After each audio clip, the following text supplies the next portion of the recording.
ഈശോ മിശിഹായ്ക്ക് സ്തുതിയായിരിക്കട്ടെ. പ്രിയപ്പെട്ടവരെ, ഇന്ന് ആഗമനകാലത്തിലെ 3-ാം ഞായർ. ഈ ഞായറാഴ്ചയെ വിളിക്കുന്നത് ഗൗദേത്തെ സൺഡേ എന്നാണ്. ഗൗദേത്തെ എന്ന് പറഞ്ഞാൽ നമുക്ക് സന്തോഷിച്ച് ഉല്ലസിക്കാം എന്നാണ് അർത്ഥം. നമ്മൾ ഈ 3-ാമത്തെ ഞായറാഴ്ചയിലേക്ക് വരുമ്പോൾ ആഗമനകാലത്തിലെ 2-ാം ഘട്ടത്തിലേക്ക് നമ്മൾ പ്രവേശിക്കുക. ആഗമനകാലത്തിൽ ആകെ 4 ഞായറാഴ്ചകളാണുള്ളത്. അതിൽ നമ്മൾ 2 ആഴ്ച കഴിഞ്ഞു. 3-ാമത്തെ ഞായറാഴ്ച എന്ന് പറയുമ്പോഴേക്കും ഈ ആഗമനകാലത്തിലെ പകുതി കഴിയുമ്പോഴേക്കും പ്രിയപ്പെട്ടവരെ, നമ്മുടെ കർത്താവിന് വേണ്ടിയുള്ള ഒരുക്കത്തിൻ്റെ രീതിയിൽ ഒരു മാറ്റം വരിക. ആ മാറ്റത്തെ കുറിക്കാനാണ് നമ്മൾ ഇന്ന് നമ്മുടെ അഡ്വൻ്റ് റീത്തിലുള്ള റോസ് നിറത്തിലുള്ള തിരി കത്തിച്ചത്. വയലറ്റ് നിറത്തിൽ ഉള്ള തിരികളാണ് കഴിഞ്ഞ 2 ആഴ്ചകളിൽ കത്തിച്ചതെങ്കിൽ ഇന്ന് റോസ് നിറത്തിലുള്ള തിരിയാണ് കത്തിക്കപ്പെടുന്നത്. അതേപോലെ തന്നെ ഇന്ന് വൈദികൻ അണിയുന്ന തിരുവസ്ത്രവും വയലറ്റ് നിറത്തിലുള്ള വസ്ത്രങ്ങളല്ല, പിന്നെയോ റോസ് നിറത്തിലുള്ള വസ്ത്രങ്ങളാണ്. അത് സന്തോഷത്തെ സൂചിപ്പിക്കുക. അതായത് ഇതുവരെയുള്ള ആ കാലം എന്ന് പറയുമ്പോഴേക്കും നമുക്ക് വേണമെങ്കിൽ പറയാം, കർത്താവിൻ്റെ വരവിന് വേണ്ടി ഉപവാസത്തോടെ പശ്ചാത്താപത്തോടെ നമ്മൾ ഒരുങ്ങി എങ്കിൽ, അനുതാപത്തോടെ നമ്മൾ ഉപവാസത്തോടെ നോയമ്പ് നോറ്റുന്ന രൂപത്തിൽ കർത്താവിന് വേണ്ടി ഒരുങ്ങിയെങ്കിൽ ഇന്ന് മുതൽ നമ്മൾ പ്രത്യേകിച്ച് കർത്താവിൻ്റെ ആ സന്തോഷത്തിൽ നിറയാൻ, കർത്താവിൻ്റെ സന്തോഷത്താൽ നിറയാൻ നമ്മൾ പരിശ്രമിക്കുകയാണ്. ഒരു വിധത്തിൽ ഇതുവരെയുള്ള നമ്മുടെ ആ ഒരുക്കം നമ്മളെ സന്തോഷത്തെ എടുത്തു കളയുന്നതിനെ എല്ലാം മാറ്റിക്കളയാൻ വേണ്ടിയുള്ള അവസരമായിരുന്നു. നമ്മളെ വിരോധങ്ങളെ, നമ്മളെ പാപത്തെ, നമ്മളെ ആസക്തികളെയൊക്കെ ഒന്ന് വിട്ടുപേക്ഷിക്കുവാനുള്ള ആ കാലമായിരുന്നു. ഇനിയും നമുക്ക് സന്തോഷത്താൽ നിറയാനുള്ള കാലമാണ്. അങ്ങനെ സന്തോഷത്താൽ നിറയാനുള്ള കാലം, അതിനെ ഓർമ്മപ്പെടുത്തുന്നതാണ് ഇന്നത്തെ വായനകൾ ഓരോന്നും തന്നെ. ഇന്നത്തെ 1-ാമത്തെ വായനയിൽ സെഫാനിയ പ്രവാചകൻ്റെ പുസ്തകത്തിൽ നമ്മൾ വായിച്ചു കേൾക്കുക. അവിടെ പറയുകയാണ്, പ്രിയപ്പെട്ടവരെ, നിങ്ങൾ സന്തോഷിക്കുവിനെന്ന് പറയുക. കാരണം നിങ്ങളുടെ മേലുള്ള ശിക്ഷ ദൈവം പിൻവലിച്ചിരിക്കുന്നു. നിങ്ങളുടെ ശത്രുക്കളെ ദൈവം അകറ്റി നിർത്തിയിരിക്കുന്നു. നിങ്ങളെ തൻ്റെ സ്നേഹത്തിൽ ദൈവം പുനർപ്രതിഷ്ഠിച്ചിരിക്കുന്നു. അതിനാൽ നിങ്ങൾ സന്തോഷിക്കുവിൻ, നിങ്ങൾ ആർത്തുല്ലസിക്കുവിൻ എന്നുള്ള വലിയ സന്ദേശം പ്രിയപ്പെട്ടവരെ നമുക്ക് ഇന്നത്തെ 1-ാമത്തെ വായനയിൽ സെഫാനിയ പ്രവാചകൻ നൽകുകയാണ്. നമ്മൾ ഇന്നത്തെ സങ്കീർത്തനമായിട്ട് നമുക്ക് വരുന്നത് യെശയ്യാ പ്രവാചന പുസ്തകത്തിലെ 12-ാമത്തെ അധ്യായമാണ്. നമുക്കറിയാം, ബൈബിളിലുള്ള 150 സങ്കീർത്തനങ്ങൾ കൂടാതെ തന്നെ മറ്റ് പല സങ്കീർത്തനങ്ങളിലും ബൈബിളിൽ പലയിടങ്ങളിലായിട്ടുണ്ട്. പഴയ നിയമത്തിലുമുണ്ട്, പുതിയ നിയമത്തിലുമുണ്ട്. അപ്പം അതിലൊന്നാണ് നമ്മൾ ഇന്നത്തെ പ്രതിദിന സങ്കീർത്തനമായിട്ട് വരുന്നത്. അത് യെശയ്യാ പ്രവചന പുസ്തകം 12-ാമത്തെ അധ്യായത്തിൽ നിന്നാണ്. അവിടെയും പ്രിയപ്പെട്ടവരെ, നമുക്ക് വരുന്ന ആ സന്ദേശം നൽകപ്പെടുന്ന സന്ദേശം എന്താ? ഇതാ കർത്താവ് കടന്നു വരുന്നു, നമുക്ക് കർത്താവിൽ സന്തോഷിച്ച് ഉല്ലസിക്കാം എന്നുള്ളതാണ്. ആ കർത്താവ് തരുന്ന ആ സന്തോഷത്താൽ നിറയാൻ ഉള്ള വലിയൊരു ആഹ്വാനവും നമ്മളെ സന്തോഷത്താൽ നിറയ്ക്കുന്ന കർത്താവിനെ സ്തുതിക്കുന്ന ഒരനുഭവമാണ് പ്രിയപ്പെട്ടവരെ നമ്മുടെ ഇന്നത്തെ പ്രതിവചന സങ്കീർത്തനം. നമ്മൾ ഇന്നത്തെ 2-ാമത്തെ വായന, ഒരു വിധത്തിൽ ഇന്നത്തെ ഈ ദിവസത്തിന് ഗൗദേത്തെ സൺഡേ എന്ന് പറയാനുള്ള കാരണം നമ്മൾ ഈ 2-ാമത്തെ വായനയാണ്. ആ വായനയിലെ ആദ്യത്തെ വാക്യം, അതായത് ഫിലിപ്പിയർക്ക് എഴുതിയ ലേഖനം 4-ാമത്തെ അധ്യായം 4-ാമത്തെ വാക്യമാണ്. 4-5 വാക്യങ്ങളായിരുന്നു ഇന്നത്തെ പ്രവേശന പ്രപണിതം. നിങ്ങൾ സന്തോഷിക്കുവിൻ, കർത്താവിൽ സന്തോഷിക്കുവിൻ, ഞാൻ നിങ്ങളോട് വീണ്ടും പറയുന്നു, നിങ്ങൾ സന്തോഷിക്കുവിൻ എന്നുള്ള വലിയ ആഹ്വാനമാണ്. ഫിലിപ്പിയർക്കുള്ള ലേഖനം സന്തോഷത്തിൻ്റെ സുവിശേഷമാണ്. പ്രിയപ്പെട്ടവരെ, ഒരു വിധത്തിൽ ഈ പൗലോസ് അപ്പോസ്തലൻ ജയിലിൽ കിടന്നുകൊണ്ട്, കർത്താവിനെ പ്രതി ജയിലിലടയ്ക്കപ്പെട്ട അവസ്ഥയിൽ, ജയിലിലെ പീഡനങ്ങളുടെ ഇടയിലാണ് ഈ ലേഖനം എഴുതിയത്. ഫിലിപ്പിയർക്കുള്ള ലേഖനം 4 അധ്യായങ്ങളേ ഉള്ളതിൽ, പക്ഷേ അതിൽ 16 പ്രാവശ്യം സന്തോഷിക്കുവിൻ, ആനന്ദിക്കുവിൻ എന്നുള്ള വലിയ സന്ദേശം അതിനകത്ത് കിടപ്പുണ്ട്. കർത്താവിലാണ് സന്തോഷം, കർത്താവിൽ നമ്മൾ സന്തോഷിക്കുക. പ്രിയപ്പെട്ടവരെ, നമ്മുടെ ചുറ്റുപാടുകളല്ല നമ്മളെ സന്തോഷം കൊണ്ട് നിറയ്ക്കുന്നത്. നമുക്കൊത്തിരി ആഹാരമുണ്ട്, വേണ്ടതിലധികം ആഹാരമുണ്ട്, വസ്ത്രമുണ്ട്, അല്ലെങ്കിൽ നല്ല ഗംഭീരമായ മാളികയുണ്ട് താമസിക്കാൻ, അല്ലെങ്കിൽ വലിയ പ്രതാപമുണ്ട്, പ്രശസ്തിയുണ്ട്, ഒത്തിരി പഠിപ്പുണ്ട്, വലിയ ജോലിയുണ്ട്, ഒത്തിരി പണമുണ്ട്, അതൊന്നുമല്ല പ്രിയപ്പെട്ടവർ. അതൊക്കെ സന്തോഷം തരാം, അല്പനേരത്തേക്ക് മാത്രമാണ്. യഥാർത്ഥ സന്തോഷം തരുന്നത് കർത്താവാണ്. കർത്താവ് കൂടെയുണ്ട് എന്നുള്ളതാണ് സന്തോഷം. കർത്താവാണ് സന്തോഷം. ഈശോ ജനിച്ചപ്പോൾ അന്ന് മാലാഖമാർ പറഞ്ഞില്ലേ, ഇതാ സർവ്വജനത്തിന് സന്തോഷമെന്ന സദ്വാർത്ത. ഈശോയെ ഗർഭം ധരിച്ച അമ്മ എലിസബത്തിൻ്റെ അടുത്തേക്ക് ചെല്ലുമ്പോഴുണ്ടല്ലോ, എലിസബത്തിൻ്റെ ഉള്ളിലെ ശിശു പോലും മാതാവിൻ്റെ സ്വരം കേട്ട് തുള്ളിച്ചാടി സന്തോഷത്താൽ ഡാൻസ് ചെയ്തു എന്ന് പറയുകയാണ്. മാതാവും അവിടെ വെച്ച് ആ സ്തോത്രഗീതി പാടുന്നുണ്ടല്ലോ, എൻ്റെ ആത്മാവ് കർത്താവിനെ മഹത്വപ്പെടുത്തുന്നു, എൻ്റെ ചിത്തം എൻ്റെ രക്ഷകനായ ദൈവത്തിൽ ആനന്ദിക്കുന്നു എന്ന് പറഞ്ഞ്. പ്രിയപ്പെട്ടവരെ, ആ രീതിയിൽ ഈശോ കടന്നു വരുമ്പോൾ നമ്മൾ യഥാർത്ഥമായ സന്തോഷത്താൽ നിറയപ്പെടുക.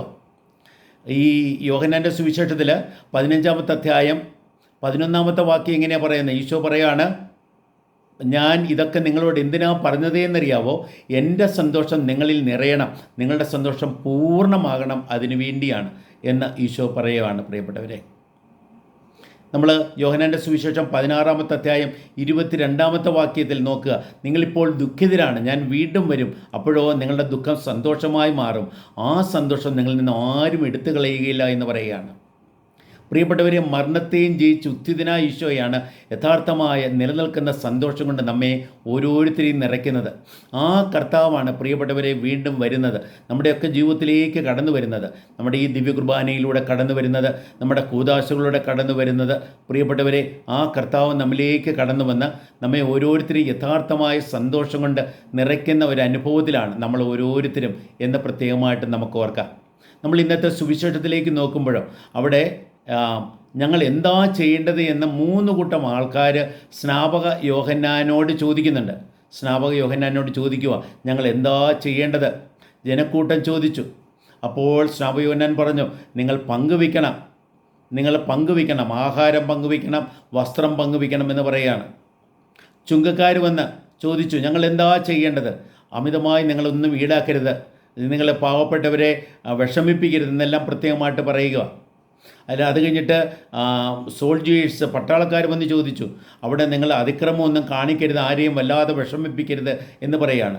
നിങ്ങളുടെ ദൗത്യമൊക്കെ നിറവേറ്റുക, പക്ഷേ അതെല്ലാം സ്നേഹത്തോടെ വേണം, നീതിയോടെ വേണം, ആത്മാർത്ഥതയോടെ വേണം എന്ന് സ്നാപക യോഹന്നാൻ പ്രിയപ്പെട്ടവരെ അവർക്ക് പറഞ്ഞു കൊടുക്കുക. അതെല്ലാം ഒരു വിധത്തിൽ ഈശോ തരുന്ന സന്തോഷത്തിൻ്റെ, ഈശോ തരുന്ന സന്ദേശത്തിൻ്റെ ഒരു മുന്നോടിയാണ് സ്നാപക യോഹന്നാൻ തരുന്ന സന്ദേശം എന്ന് നമുക്ക് ഓർക്കാം. എന്നിട്ട് നമ്മൾ ഇന്നത്തെ സുവിശേഷം പൂർണ്ണമാകുമ്പോൾ പറയുന്ന വാക്യം ഇതാണ്. യോഹന്നാൻ ഇങ്ങനെ പല കാര്യങ്ങളും പഠിപ്പിച്ചുകൊണ്ട് യഥാർത്ഥമായ സുവിശേഷം എന്ന് പറഞ്ഞാൽ സന്തോഷമേകുന്ന സദ്വാർത്തയാണ്. മാലാഖയാണല്ലോ, അങ്ങനെയാണല്ലോ പറഞ്ഞത്, ഇതാ സർവ്വജനത്തിന് സന്തോഷമേകുന്ന സദ്വാർത്ത, അതിനെയാണ് ഗോസ്പൽ, സുവിശേഷം എന്ന് പറയുക. ആ സുവിശേഷം അറിയിച്ചു എന്ന് പറയുകയാണ്. പ്രിയപ്പെട്ടവരെ, നമ്മൾ അപ്പോൾ അങ്ങനെ സന്തോഷത്താൽ നിറയുവാൻ നമ്മൾക്ക് ആഹ്വാനം നൽകപ്പെടുക. ഇന്നത്തെ ഓരോ വായനയിലൂടെയും ഈ ദിവസം തന്നെ പ്രിയപ്പെട്ടവരെ, നമുക്ക് ഓരോ കുർബാനയിലൂടെയും കർത്താവിൻ്റെ സന്തോഷത്താൽ നിറയണം. നമ്മുടെ ജീവിതത്തിലെ സന്തോഷത്തെ എടുത്തു കളയുന്ന എല്ലാത്തിൽ നിന്നും കുമ്പസാരത്തിലൂടെ നമുക്ക് മോചനം പ്രാപിക്കണം.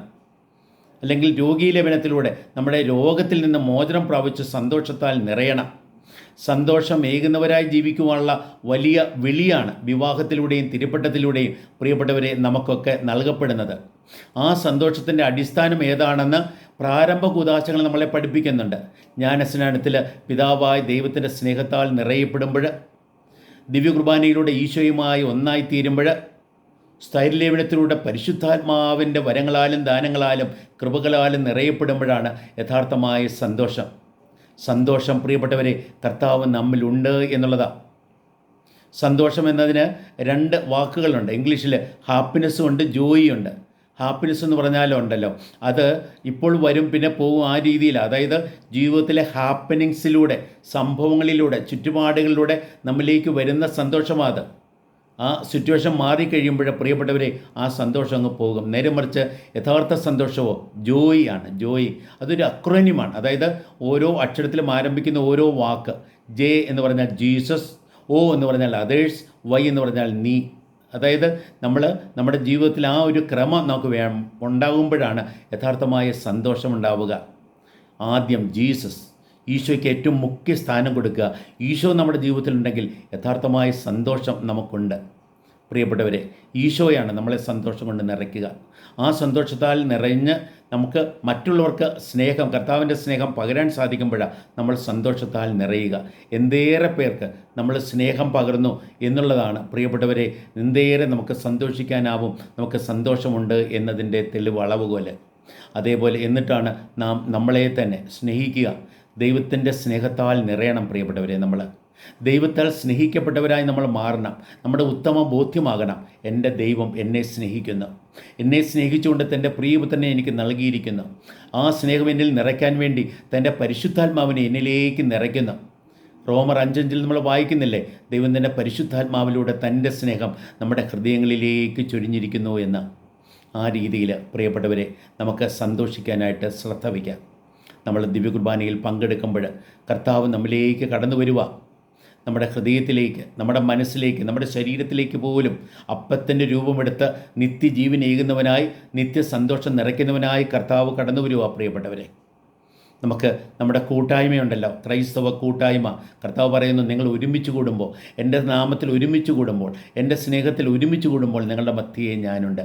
എപ്പോഴൊക്കെ നമ്മുടെ കുടുംബത്തിലാകട്ടെ, ഇടവകയിലാകട്ടെ, നമ്മൾ എവിടെയും കൺവെൻഷനിലാകട്ടെ, നമ്മൾ ഒരുമിച്ച് കൂടുമ്പോൾ പ്രിയപ്പെട്ടവരെ, അത് യഥാർത്ഥമായ സന്തോഷത്താൽ നമ്മെ ഓരോരുത്തരെയും നിറയ്ക്കും എന്ന് നമുക്ക് ബോധപ്പെടാം.